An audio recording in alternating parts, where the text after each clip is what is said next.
السلام علیکم ورحمۃ اللہ وبرکاتہ نحمد و نصلی علی رسولہ الکریم اما بعد فاعوذ باللہ من الشیطان الرجیم بسم اللہ الرحمن الرحیم۔ معزز سامعین، ہمارا آج کا موضوع ہے حجاب۔ مومن عورت کا لباس اور حجاب کیسا ہونا چاہیے، کیونکہ لباس کی بے احتیاطی بہت ساری برائیاں اور بے حیائیوں کو جنم دیتی ہے، جو ہمارے معاشرے میں بہت زیادہ فتنہ اور فساد کی وجہ بن سکتا ہے۔ اس لیے خاص طور پر خواتین کو اس معاملے میں بہت احتیاط سے کام لینا چاہیے۔ آپ صلی اللہ علیہ وآلہ وسلم کا فرمان ہے کہ حیا ایمان کا جز ہے۔ جو ایمان میں جتنا پکا ہوگا وہ اتنا ہی حیادار ہوگا، کیونکہ ایمان اور حیا دونوں ایک دوسرے کے بغیر مکمل نہیں ہو سکتے، اور جو انسان بے حیا ہو جائے وہ پھر چاہے کچھ بھی کرے۔ آج امت مسلمہ اسی لیے نقصان بھگت رہی ہے۔ فرمان ربی ہے بنی آدم کہ جب تم مسجد جاؤ تو زینت کے ساتھ جاؤ۔ زینت سے کیا مراد ہے؟ اللہ رب العزت نے فرمایا مسجد میں زینت کے ساتھ جاؤ، کیونکہ دور جہالت میں مشرکین مکہ حج و طواف کرتے تھے تو وہ پورا لباس اتار دیتے تھے اور برہنہ طواف کرتے تھے، کیونکہ ان کا ماننا یہ تھا کہ وہ بہت زیادہ تقوی والے ہیں، اور اس سے زیادہ بہتر طریقہ اللہ رب العزت سے مانگنے کا نہیں ہو سکتا۔ ان کا یہ ماننا تھا کہ لباس معبود سے ملنے میں رکاوٹ ہوتا ہے، اور وہ لباس اتار دیتے تھے اور خود کو متقی اور پرہیزگار سمجھتے تھے۔ اسی لیے اللہ رب العزت نے قرآن مجید میں فرمایا کہ آدم کے بیٹوں، جب بھی تم مسجد جاؤ تو زینت کے ساتھ جاؤ، یعنی ستر کو ڈھانپ کر جاؤ۔ اور آج کل انسان کو شیطان نے فیشن کے نام پر ایسا الجھایا کہ انسان گمراہی میں پھٹک گیا اور کس طرح دین سے دور ہو گیا، کیونکہ لباس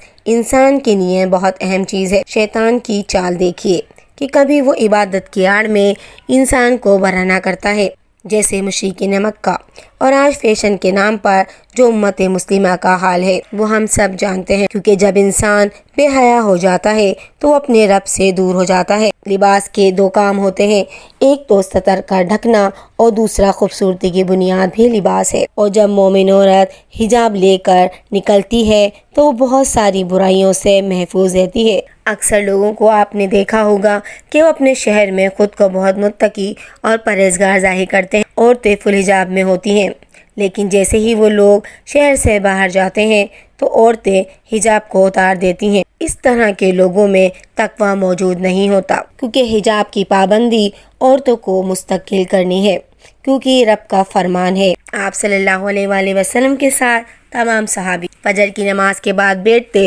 اور ذکر و اذکار کرتے اور خواب سناتے اور دین کی تعلیم حاصل کرتے تھے، جبکہ منافق فجر کی نماز پڑھتے ہی چلے جاتے تھے۔ ان میں ایک صحابی فجر کی نماز کے بعد روز جانے لگے۔ ایک دن حضرت عمر رضی اللہ تعالیٰ عنہ نے کہا میں کل اسے نہیں چھوڑوں گا۔ دوسرے دن جب وہ صحابی آئے اور فجر کی نماز کے بعد جانے لگے تو عمر رضی اللہ تعالیٰ عنہ نے روک لیا اور کہنے لگے کہیں تو منافق تو نہیں ہو گیا؟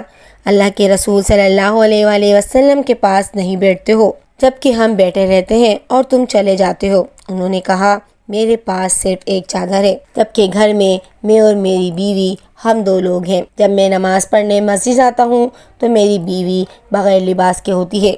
جب میں گھر جاتا ہوں تو یہ چادر میں اپنی بیوی کو دیتا ہوں تو وہ نماز ادا کرتی ہے، کیونکہ نماز میں ستر کا ڈھکنا ضروری ہے۔ اس غربت کے عالم میں ان کے پاس تقویٰ تھا۔ اللہ رب العزت نے جہاں انسانی لباس کی بات کہی وہیں تقوی کی بات بھی کہی کہ تقوی کا لباس زیادہ بہتر ہے، اور جو انسان تقوی کا لباس پہنتا ہے اور اس کو جسمانی لباس کی اہمیت کا بھی اندازہ ہوتا ہے۔ آج انسان کے پاس تقوی نہیں ہے تو وہ بے حجاب ہونے کو فیشن سمجھتا ہے۔ آپ صلی اللہ علیہ وآلہ وسلم کا فرمان ہے کھاؤ پیو اور پہنو۔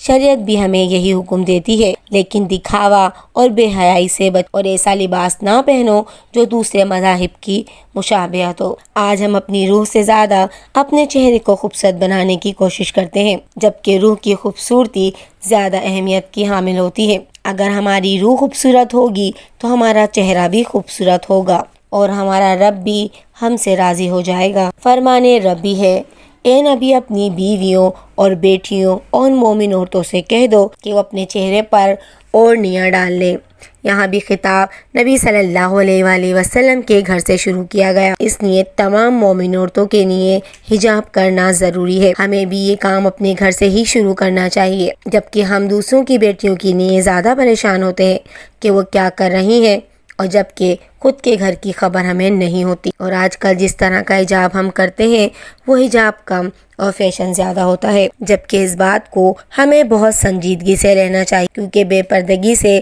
معاشرے میں بہت بگاڑ پیدا ہوتا ہے، اور بے حجابی سے معاشرے میں بہت زیادہ بگاڑ پیدا ہوتا ہے۔ بہت ساری خبریں آپ نے بھی اخبارات میں پڑھی ہوں گی جو انسان کی روح تک کو لرزا دیتی ہیں، اس لیے ہر انسان کو اپنے گھر والوں کو حجاب کی تعلیم دینی چاہیے، اور خاص طور پہ عورتیں اور بچیاں حجاب کی پابندی کو اپنا معمول بنائیں تاکہ دنیا اور آخرت میں کامیاب ہو سکیں۔ اللہ رب العزت ہمیں شیطان کے شر اور بے حیائی سے بچائے اور عمل کی توفیق دے، آمین یا رب العالمین۔